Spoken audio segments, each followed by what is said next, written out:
Hello दोस्तों, welcome back to our Blender Hindi series.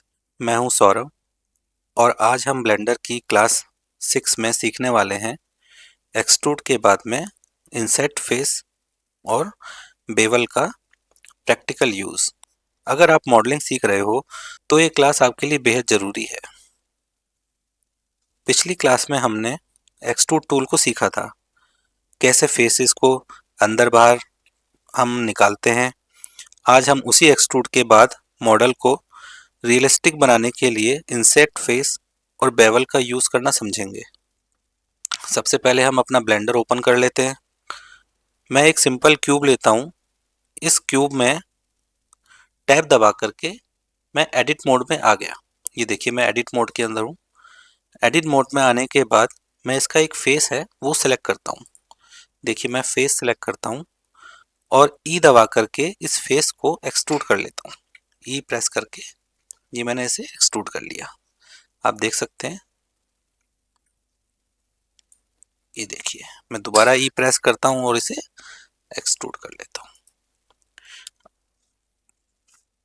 अब हम समझते हैं इंसेट फेस होता क्या है। इंसेट फेस का मतलब होता है किसी फेस के अंदर एक छोटा सा फेस बना देना। जैसे आपने डोर देखे होंगे, डोर के अंदर एक छोटे छोटे फेसेस के थ्रू हम एक कोई डिज़ाइन बनाने की कोशिश करते हैं, तो वो इंसेट फेस के थ्रू ही पॉसिबल हो सकता है। या फिर हम कट लगाएं, कट लगा के लूप कट लगा करके हम उसको नया डिज़ाइन बना सकते हैं। तो चलिए अभी हम एक्सट्रूड के बाद में इंसेट फेस, ये आपको मिलेगा एक्सट्रूड के ठीक नीचे, इंसेट फेस। इस पे हमने क्लिक किया। देखिए, एक सर्किल बन के आया है येलो कलर का। इस येलो कलर के सर्किल पर हम हल्का सा ड्रैग करेंगे। देखिए, इसके अंदर एक फेस बन के आ रहा है। मैं आपको थोड़ा सा और जूम करके दिखाता हूँ। ये देखिए, मैंने जूम किया। मैं इस सर्किल पर क्लिक करूंगा और एक इसके अंदर एक फेस बनकर आ जाएगा।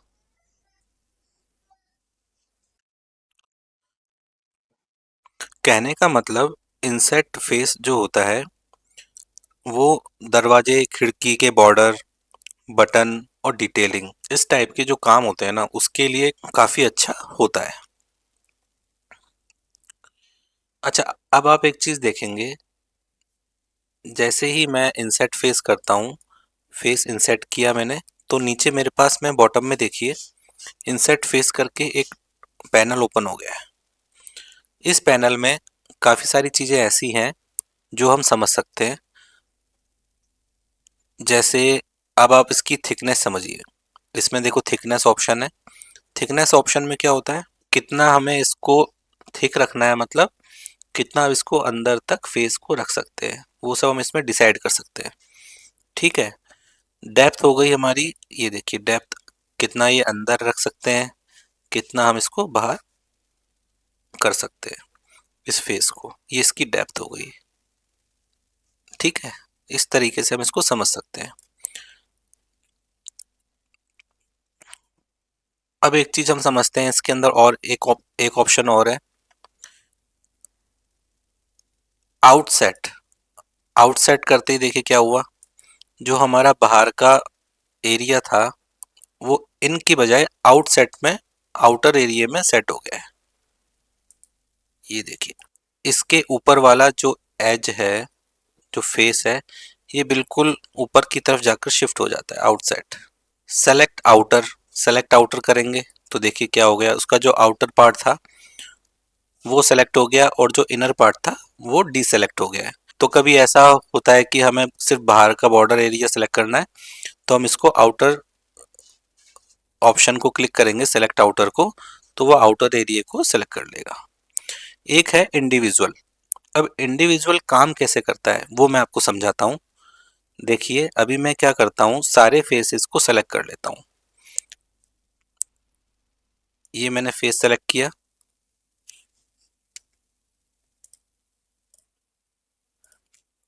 ये मैंने सारे फेस सेलेक्ट कर लिए। आप देख सकते हैं, सारे फेस सेलेक्ट करने के बाद में मैंने इंसर्ट पर क्लिक किया और मैंने इसे अंदर की तरफ इंसर्ट किया। अब मैं इंडिविजुअल पर क्लिक करूंगा। इंडिविजुअल पर क्लिक करने के बाद देखना ये सब इंडिविजुअली इंसेट होंगे। ये देखिए, ये अपना इंसेट हुआ है, ये अपना इंसेट हुआ है, इसने अपने फेसेस बना लिए हैं। देखिए सबने अपने अपने फेसेस बना लिए हैं, जबकि इसमें ऐसा नहीं था। इसमें सिंगल एज के साथ में सबके अपने फेसेस थे, और इंडिविजुअल करते ही क्या हो गया, सबने अपने अपने सेपरेट फेसेस बना लिए। इसमें समझाता हूँ, देखिए आप, ये मैंने पॉली सेलेक्ट करी है। अब मैं इंसर्ट फेस पर क्लिक करके इसे अंदर की तरफ आपको करके दिखाऊंगा। ये मैंने अभी नॉर्मल इंसर्ट किया है। अब मैं इंडिविजुअल पर क्लिक करूंगा। इंडिविजुअल पर क्लिक करते ही तो सारे पॉली अपने अपने इंसर्ट के साथ में अलग अलग सेपरेटली डिवाइड हो चुके हैं। तो ये भी आपको समझ में आ गया होगा। तो कहने का मतलब ये है कि किस तरीके से हम फेसेस बना सकते हैं, ये हमने इंसर्ट फेस में समझा। डिटेलिंग वर्क जो होता है वो इंसर्ट फेस के जरिए हम आसानी से कर सकते हैं। तो आपने इंसर्ट फेस के अंदर थिकनेस समझ ली है कि इंसर्ट कितना अंदर तक जाएगा। डेप्थ हमने समझी है कि कितना अंदर तक उसे उभारना है, कितना अंदर उसे दबाना है। अच्छा, अब मैं आपको समझाता हूँ बाउंड्री क्या होता है। यहाँ देखिए बाउंड्री पर क्लिक है। बाउंड्री पर क्लिक होता है तो हम क्या करते हैं, ये देखिए इसने अपनी बाउंड्री फिक्स कर लिया। इससे ऊपर और ना बाहर ही अपने फेसेस सेलेक्ट नहीं करेगा। इससे बाहर, इस बाउंड्री से बाहर ही अपने फेसेस को सेलेक्ट नहीं करता। तो चलिए मैं आपको अब एक नए एग्जाम्पल के थ्रू इसे समझाने की कोशिश करता हूँ। मैं एक मैश क्रिएट करता हूँ। कंट्रोल ए प्रेस किया, मैश में जाकर मैंने क्यूब बना लिया। क्यूब बना करके मैं एडिट मोड में जाता हूँ और यहाँ पर इंसर्ट फेस में एक फेस सेलेक्ट करता हूँ। पहले ये मैंने फेस सेलेक्ट किया, इंसर्ट फेस में गया, इसे मैंने यहाँ बना लिया। एक अलग से इसमें फेस बनकर आ गया है छोटा, इसी की कॉपी बन के आ गई है ना। तो इसमें समझने के लिए दो तीन चीज़ें ही हैं मुख्य, जैसे थिकनेस हो गई कि हमें उसकी कितनी थिकनेस रखनी है, डेप्थ हो गई उसकी डेप्थ कितनी रखनी है, आउटसाइड आपको समझ में आ ही गया कि वो कितना बाहर तक सेट होगा फेस उसका, है ना। सेलेक्ट आउटर, बाहर का एरिया सेलेक्ट करना है, उसके लिए इंडिविजुअल करेंगे तो देखिए वो इंडिविजुअली अपना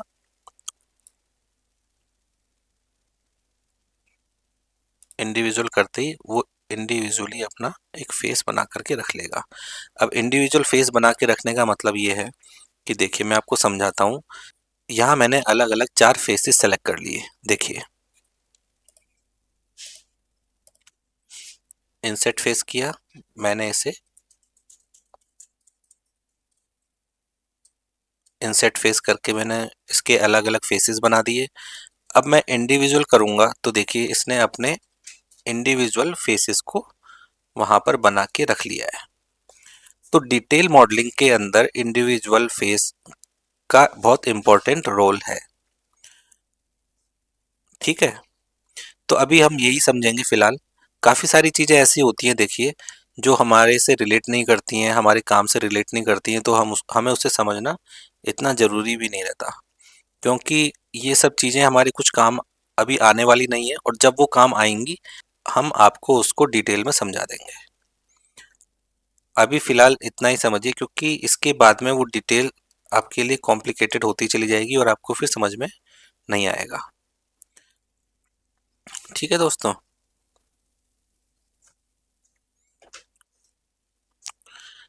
अच्छा, अब हम इंसेट फेस के बाद समझेंगे बेवल। तो बेवल होता क्या है? बेवल का मतलब होता है हम अपने ज्योमेट्री को, हम अपने किसी भी ऑब्जेक्ट को कितना स्मूथ कर सकते हैं, स्मूथ करने को ही बेवल बोला जाता है। हम जितना अपनी पॉली को स्मूथ करते जाएंगे उसमें उतनी बेवल बढ़ाते जाएंगे, है ना। और शार्प ऑब्जेक्ट में उस तरीके का बेवल होता नहीं है। रियलिस्टिक इमेजेस, रियलिस्टिक जो ऑब्जेक्ट होते हैं उसमें अक्सर हम बेवल देखते हैं। वो ऑब्जेक्ट शार्प नहीं होते। गेमिंग जो पॉलीज बनती हैं, गेमिंग जो ऑब्जेक्ट बनते हैं उसमें बेवल रखा जाता है रियलिस्टिक दिखाने के लिए इमेजेस को या ऑब्जेक्ट को, तो बेवल का यूज वहां होता है। बेवल को हम समझते हैं। बेवल में होता क्या है एक्चुअली, देखा जाए तो किसी ऑब्जेक्ट में अगर हम सेगमेंट्स बढ़ा देंगे, अगर हम उसमें सेगमेंट बढ़ा करके उसे देखेंगे तो वो एक तरीके से स्मूथ पॉली की तरह काम करेगा, मतलब एक वो स्मूथ ऑब्जेक्ट बन जाएगा। देखिए मैं आपको समझाता हूँ। बेवल पे मैंने क्लिक किया। बेवल पर क्लिक करने के बाद अब ये बेवल ऐसे काम नहीं करेगा। मैंने यहाँ फेस पर क्लिक किया, मैंने बेवल पे क्लिक किया और अब यहाँ एक हैंडल बन के आया है। इस हैंडल को मैंने थोड़ा सा मूव किया तो देखिए इसमें ये बेवल हो गया है। इसके चारों इसके चारों कोने हल्के से छोटे हो गए हैं। मैं इसे और बेवल करता हूँ। ये देखिए इसमें सेगमेंट आ गए। इन सेगमेंट्स को मैं बढ़ाऊंगा। मैं इन सेगमेंट्स को मैं बढ़ाऊंगा। देखिए मैं सेगमेंट्स बढ़ाता हूँ तो ये और स्मूथ होता चला जाता है। मैं ऑब्जेक्ट मोड में जाता हूँ। ये देखिए मेरा ऑब्जेक्ट कितना स्मूथ हो गया। इसको हम किसी दूसरे एग्जांपल से समझते हैं।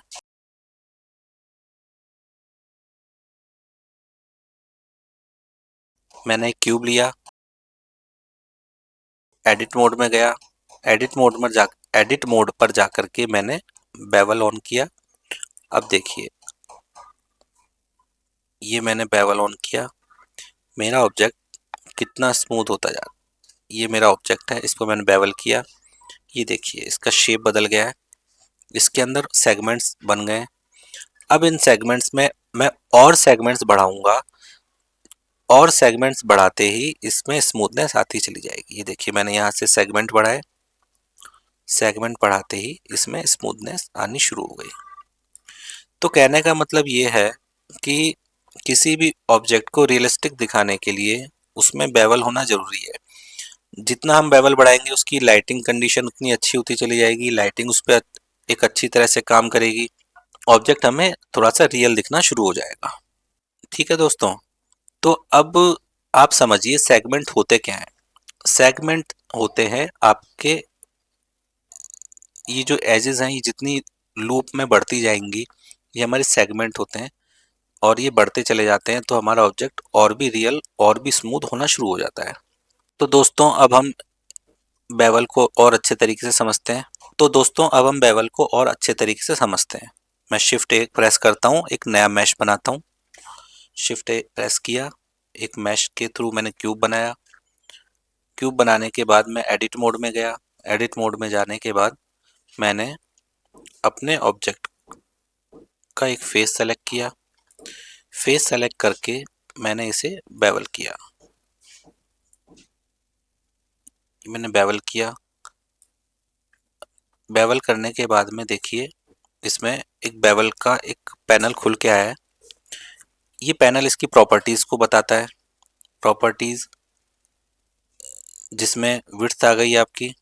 विड्थ क्या काम करेगी, ये बेवल को डिसाइड करेगी कितना बेवल विड्थ में जाना चाहिए, कितनी विड्थ रहनी चाहिए बेवल की कितनी विड्थ रहनी चाहिए वो ये डिसाइड करेगा। यहाँ से कितने सेगमेंट होने चाहिए इसको स्मूथ करने के लिए वो यहाँ से हम डिसाइड कर सकते हैं। जितना सेगमेंट उतना स्मूथ। प्रोफाइल शेप क्या कहती है, प्रोफाइल शेप क्या काम करती है, प्रोफाइल शेप ये डिसाइड करती है कि हमें अपने बेवल का क्या शेप रखना है।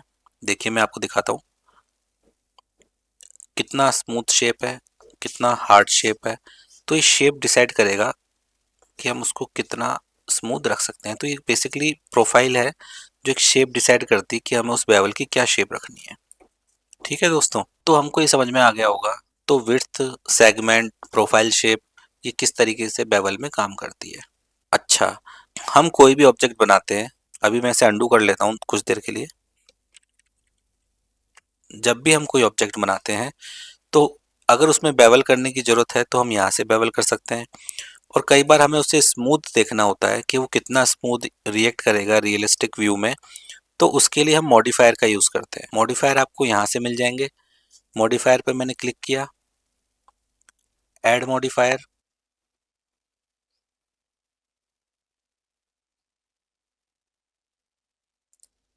बेवल। मॉडिफायर में मिलेगा हमें बेवल। ये बेवल भी देखो उसी तरीके से काम करता है, लेकिन इसमें आप एक चीज देखेंगे, ये बेवल उसी तरीके से काम करता है, लेकिन इसमें आप देखेंगे कोई किसी तरह की पॉली नहीं बनी है। देखिए, इसमें कोई पॉली नहीं बनी है, ये सिर्फ आपको एक इल्यूजन क्रिएट करता है। हम सेगमेंट बढ़ा के देख लेंगे कि वो किस तरीके से दिखने वाला है ना। तो इससे, तो कहने का मतलब ये है कि हम मॉडिफायर यूज करके हम इसका बेवल चेक कर सकते हैं, बेवल देख सकते हैं कि वो ऑब्जेक्ट कितना स्मूथ दिखने वाला है। इसको बाकी हम आगे डिटेल में देखेंगे कि किस तरीके से हम यूज करेंगे आगे। कोई भी हम ऑब्जेक्ट बनाएंगे या कोई भी मॉडल डिजाइन करते हैं, कोई भी मॉडल हम डिजाइन करेंगे तो उसमें हम इसको बेवल को यूज करके देखेंगे।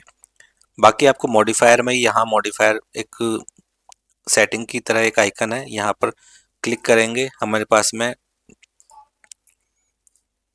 सेटिंग की तरह आइकन है, यहाँ क्लिक करेंगे, ऐड मॉडिफायर पर क्लिक करेंगे और यहाँ एडिट में हमें, और वो यहाँ हमें बेवल मिल जाएगा। बेवल पर क्लिक किया, बेवल पर क्लिक करके हमने इसके अमाउंट बढ़ा दिए, है ना, कितना अमाउंट में बेवल होना चाहिए और कितना उसका सेगमेंट है, उससे इसकी स्मूथनेस डिसाइड हो सकती है। तो अभी फिलहाल बेवल का यही यूज है, ठीक है। अभी हमें इसे हटाना है मॉडिफायर को, तो हम यहाँ से हटा भी सकते हैं और फिर से हमारा object as it is condition में आ जाएगा। कहने का मतलब ये है, जब एडिट मोड में बेवल होता है तो वो उसके अंदर पॉलीज को काउंट करता है, पॉलीज सेगमेंट ऐड करता चला जाता है।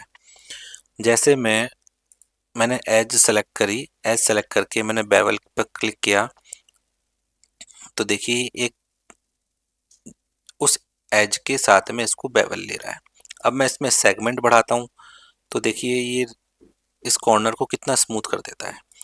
कहने का मतलब ये है कि जैसे हमने कोई टेबल, कुर्सी या किसी भी तरीके का मॉडल बनाया, मोबाइल का मॉडल बनाया, तो उसकी जो एज होती हैं वो कितनी स्मूथ होती हैं।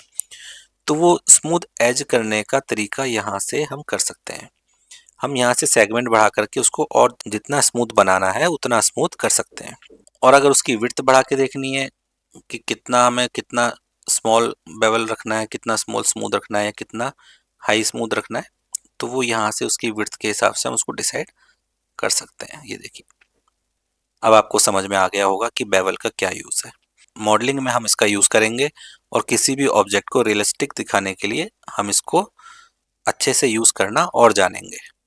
ठीक है दोस्तों, तो आज की क्लास को हम यहीं ख़त्म करते हैं और आगे हम और भी चीज़ें आपके लिए लेकर आएंगे, जैसे लूप कट हो गया, नाइफ हो गया। लूप कट के अंदर भी आपको ऑफसेट मिल जाएगा, लूप कट मिल जाएगा, किस तरह से हम कट लगाते हैं। नाइफ के अंदर भी आपको दो तीन चीज़ें मिल जाएंगी, है ना। तो धीरे धीरे हम आगे बढ़ेंगे, आपको धीरे धीरे सारा कुछ समझाते चलेंगे कि ब्लेंडर में किस तरह से मॉडलिंग होती है।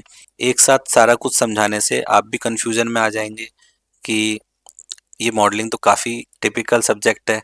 टिपिकल नहीं है, जब हमें ये सब चीज़ें समझ में आने लगेंगी तो हमारे लिए मॉडलिंग करना बेहद आसान हो जाएगा।